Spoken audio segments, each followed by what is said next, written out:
Welcome to the Motormouth YouTube channel. I'm Zach. I'm Andrea. And we do full-length car reviews each and every week, and halfway through we came up with a segment called Questions, Coffee, and Cars. You seem to like it, so we spun it off. We're now at number 66. How do you get a question in? Follow along on Instagram at Motormouth_Andrea. Every Sunday morning at 7 a.m. Pacific time, I put a post out. It's only up for a short time. Zach and I holding coffees.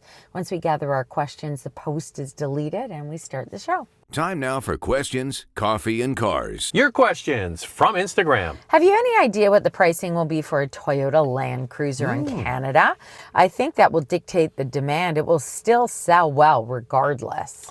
Well. The USA came up with the pricing a couple of weeks ago, and Canada just this week. And put your seatbelt on, Andrea, because it ain't cheap. No, it's pricey. I mean, we knew it would be pricey. This is like such an iconic vehicle, and you're right. It's going to sell regardless. So the base model, that Land Cruiser 1958 with the round headlights, starts at $69,290. That is MSRP.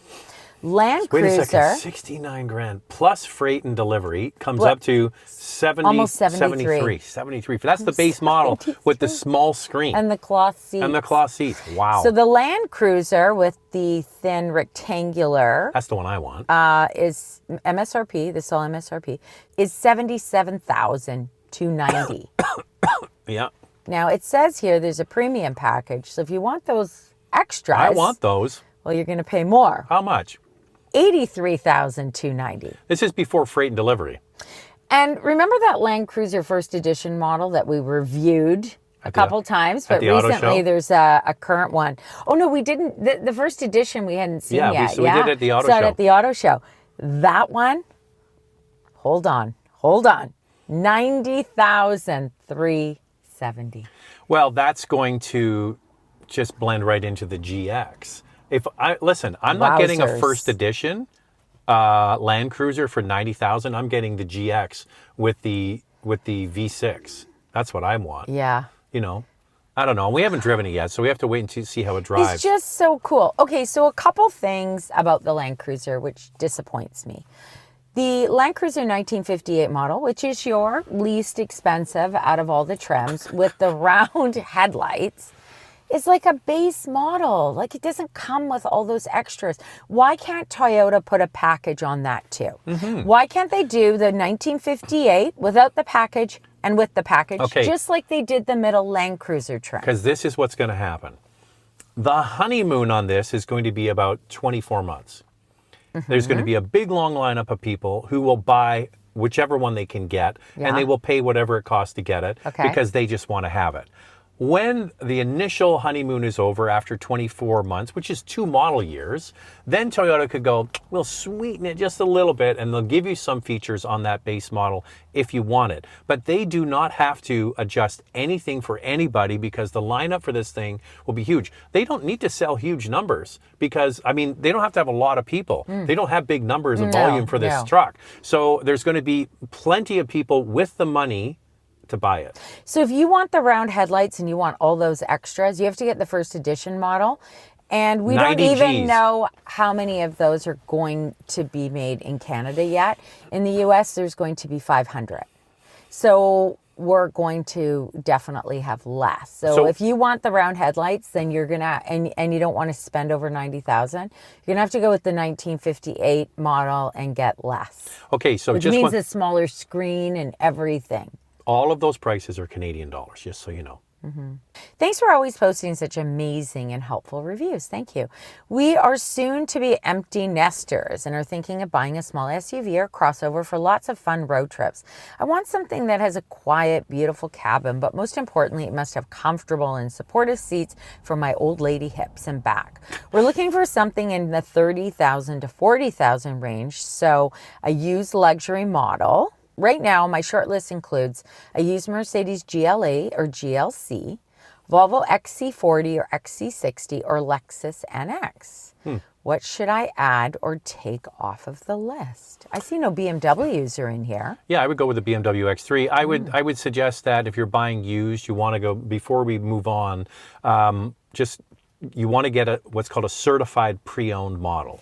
Okay, so that has been put through the dealership shop. They're going to stand behind it with extra warranty. So that's something you want. Now, the most reliable and the one you're going to have to deal with least is going to be the Lexus NX. Historically, the Mercedes are going to be more problematic. The BMW is very good, but the Lexus will be the least problematic. And I would put the Volvos very similar to Mercedes in terms of reliability. It depends. What I'm trying to get at is that you're saying you've got old lady hips and a bad back. I'm guessing you're not going to be putting up with trips to the dealership. So the Lexus might be the way to go. I also think comfort level, smoothness, quietness of the cabin, Volvo nails it. They just nail it with all of that stuff. But reliability isn't always the best, although people who own Volvos, and I've said this before, they rave about them, and many say that they don't have any problems. We find that also with the Alfa Romeo. Now, if you do get a certified pre-owned vehicle, please read the warranty, please. Because you may assume, as another viewer did when he bought a BMW, that it covered everything, and it did not. And he was absolutely shocked. Okay, one thing is you might want to consider, and the pricing hasn't been announced in the vehicle, we haven't driven it yet, is the new, instead of a premium car, go for the new Toyota Crown Signia, which is going to give you Lexus-like interior, Lexus-like drive, but hopefully will be just a little bit below Lexus pricing, and that one would be great. The other thing you got to talk about when you're getting older is getting in and out, and that might be better because it's a little bit lower to the ground. And if you're really interested in a vehicle that has really soft seats, Ford. They make amazing Lincoln, cushion seats, but I understand you want to go for something luxurious. Now, you may have noticed that we're not sitting in our usual vehicle today. We are in our new GTI with the plaid seats. Can you see the plaid seats? And we're really... You can't really see them. We're in the way. Yeah, there you go. There we go.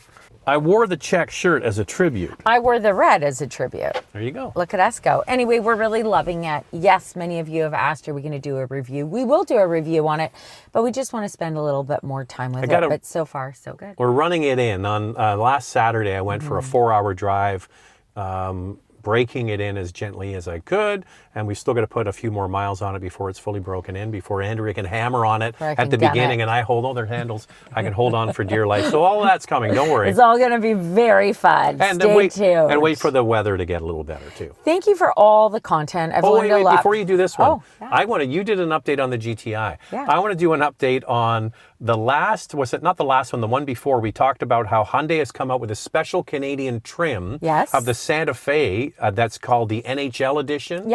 500 of them only in white and only for the Canadian market. And I made a joke, Andrea, that if you're in Toronto and you get the white NHL Santa Fe, you've got to get the license plate that says Leafs 1967. Well, you wouldn't believe this. This is crazy. Dawn, who lives in upstate New York in Rochester, is a Canadian who 30 years ago moved to New York State. And his daughter got him a Leafs 1967 license plate for his car. And he I can't believe that's uncanny. I know. He said, no Santa Fe, eh? And so Dawn goes back and forth because they have a cottage in Ontario and all the families in Ontario. So when he crosses the border, he says, you have no idea how much having that license plate changed crossing the border. With the Canadian Guards, the Canadian Guards, they got it. The U.S. Guards, only one of them ever said anything, and he said, I guess you're not a Sabres fan. So there you go. There's an update. That's pretty fun. That license plate does exist, but in New York State. A few of you weren't thrilled with Zach, and hey, listen, I grew up in Toronto. Little joke. I grew up watching the Toronto Maple Leafs. He did. He doesn't like them anymore. No, I would. I mean, if they made it to the final, we would support them. Of course we would. 100%. Whatever Canadian team makes it deep in the playoffs, that's the one we get behind. Doesn't matter which team it is. But I mean, I grew up living the pain of the Toronto Maple Leafs. Now we're living in a city that has a better hockey club, in my opinion. So I'm well, right now. Right now they're good, But we're super excited about Vancouver and making it into the playoffs, and we hope that they, really they go deep. Really do it and this year. I know but we're also hoping for many Canadian teams. We're all for the Canadians. I just want to say, if the Canucks go deep in the playoffs, I want all you Toronto fans to get behind them. Just saying. Will you? Type below. I want to know.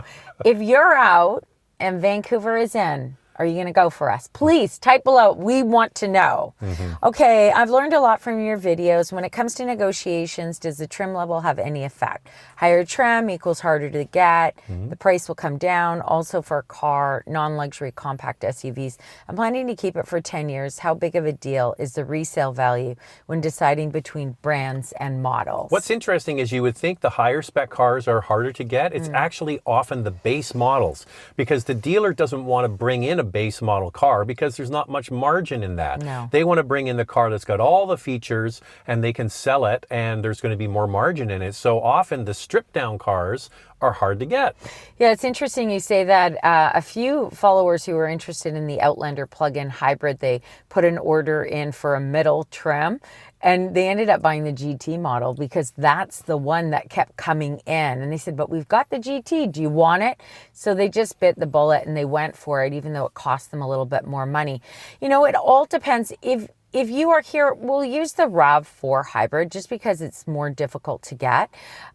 If you're flexible with your trim and you're flexible with your color, you will have a better shot of getting something faster than if you're really specific on your order. You'll definitely wait longer for it. If you just can't find a car because there's so few in stock, often you just have to buy the car, not the color, not the trim. We've bought cars before. We bought 2 Porsches where we bought the car, not the color. It's true. And you end up liking what you buy, unless it's like purple or something. But I mean, you could even fall in love with that. I did like that purple BMW we had. Yeah, That was sweet. But that was unique. Hey, we're sitting in a lime green GTI, so. Yeah, I'm from the U.S. and enjoy watching your show. Thank you. You two are great. What are your thoughts on Mercedes-Benz decision to back down on EVs and continue with ICE production? Do you see other manufacturers following the same path? I just read an article on this yesterday. So what they have said is they're not stepping away from making EVs. They've made massive billion euro investments in the production, the sourcing, everything to get these EVs to market. What they've pivoted now is that they're going to follow the market. So what they've said is they're going to continue selling plug-in hybrids, gas, and in Europe, even diesel cars, depending on the demand. So if there's demand for those, that's what they'll make. If there's demand for more EVs, they'll ramp those up. But they're saying we're following the market, we're not pushing the market. Yeah, and even Ford has said that their EV sales are up, but they're just not as high as they thought that they would be. So they're scaling back on production because of it. Genesis, this is just a rumor. This has not been confirmed by Genesis, but there are rumors for 2025 that Genesis is coming out with a hybrid. And the rumors are that it's going to be a 2.5 liter hybrid, not the 1.6 liter hybrid that is in the new Kia Carnival. So I could see that going into the Telluride. That's what I was just going to say, the Telluride and Palisade. It sort of adds up for that. Yeah. You know what? Everybody joked, especially Elon Musk, around Akio Toyota, saying that, oh, hybrids are here and people like hybrids. And they were all, especially Elon Musk said that's yesterday's technology, the new tech. Now, granted, Tesla has the lion's share of EV sales, so they did kind of win that race. But the rest of the market is struggling, and for we've gone on about this for years. And people say you don't like EVs. It's not we don't dislike EVs. We're just practical, and for many people, hybrids and plug-ins are the answer today in 2024. We just say it how it is. We're not going to sugarcoat it. We like EVs. We review EVs. EVs work for some people, but not for other people, and they're very expensive. They're not always within everybody's budget. They don't always have the charging infrastructure in place at home. So we like other options for different people. We are a consumer-driven channel. How did you decide to purchase the Volkswagen when you review and tour so many cars? How did you narrow it down? That's a really, really good question. Well, because Zork had one back in the day when I met Andrea. I had a black GTI. He did. I would say, I'll just say for us what we did. We wanted a manual transmission. We both knew that. We know that the GTI is fun. The manual is really fun. It's also practical. We can take our whole family out. Our boys fit back there okay. But then, the trunk. Okay, so then You know, I have a soft spot for Mazda, right? You guys know that. We got the MX-5 back. I learned to drive manual on the MX-5. I am absolutely in love with that vehicle. And I said to Zach, so you can hear the bus. You can hear the bus coming. It's coming, and it's. Did you just throw me under the bus, Andrea? No. I have to finish. Wait. You got to roll over and back up over me again. Are we out of time? No, Are we keep out of going. time? So I said to Zach, gosh, that's really the one I want. But I'll tell you what happened. Zach No, that's not the way it happened. Andrea came breezing up in the Miata, this MX-5. And the roof was down. You did with the roof down, and you said, and you yelled out the top of the car to me to go, cancel the GTI order. We're getting this. And I was just like, my heart sank, and I'm like, I like the MX-5. I've been a big fan of that car ever since it came out. But this is my... I did say that, didn't I? You did say that. Oh my God, it was sunny. The roof was down. And you yelled across the street, cancel the GTI, we're getting this. And I was just like, oh, but we'd already ordered the car, Andrea. But then Zach and I really talked about it. And he's like, you know what? It's so small. It only has 2 seats. But it's tiny. There's only one cup holder. There's another one behind you. You know where to put your purse, all that kind of stuff. And I said, as a practical car for everyday use, GTI wins. It definitely wins for practicality. So quite a few of you actually, when we decided on your GTI, you were like, what, Andrea? You love the MX-5. And I said, I know, but it's just not practical. And so we went with the GTI for practicality, and it is a ton of fun to drive. What I can't believe and it's so cute with the plaid, isn't it? Yeah, so cute.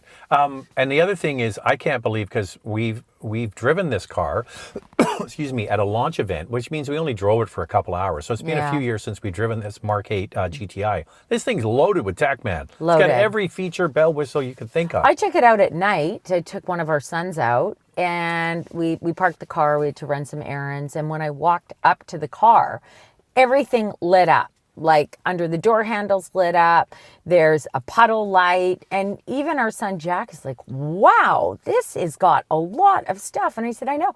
I said to Zach when I got home, I didn't even know that it had all of it. He said the same. I didn't know it had a puddle light. Jack says it looks like a golf ball. It's a golf ball.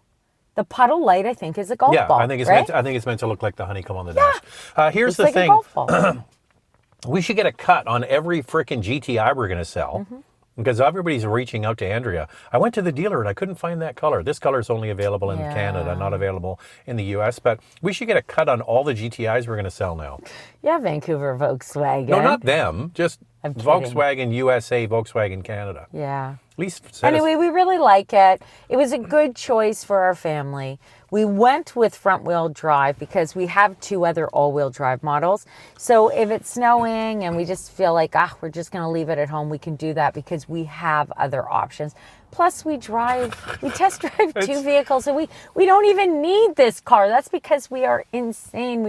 We're car people. Our neighbor said, "Oh, you got a new car. Did we get rid of them? Get rid of one?" And we said, "No." I said, "It's a sickness." It's a sickness. Andrea has been living this sickness with me ever since she met me. Yeah, forever. So, and when we first started dating and we first got married, whenever I bought a car, I was always, I'm sure a lot of you can relate to this because you're gearheads, is as soon as I bought a car, I was already planning on what the next car was going to be. Or changing the wheels or updating this or updating that. But he did come home with the Tacoma. And I just said to him, God, you got to get some better wheels on that thing. Get going. And he was like, oh, great. I get to get some new wheels. That's perfect. But I was always We have a lot of fun, though, don't we? We have a lot of fun, Andrea. We have a lot of fun. I think our time is up. Oh, yeah. Even though... I'm just looking at this, seeing where we're at. Yeah. What are we at? We're over time. Oh, we're over time. I figured we were over time. Okay, so that's it for us today. If you'd like to get a question in, follow along on Instagram at motormouth_Andrea. Every Sunday morning at 7 a.m. Pacific time, I put a post out of Zach and I holding coffees. Once we gather our questions, the post is deleted, so get your questions in early. All right, we'll see you next time. Thanks for watching. Bye-bye.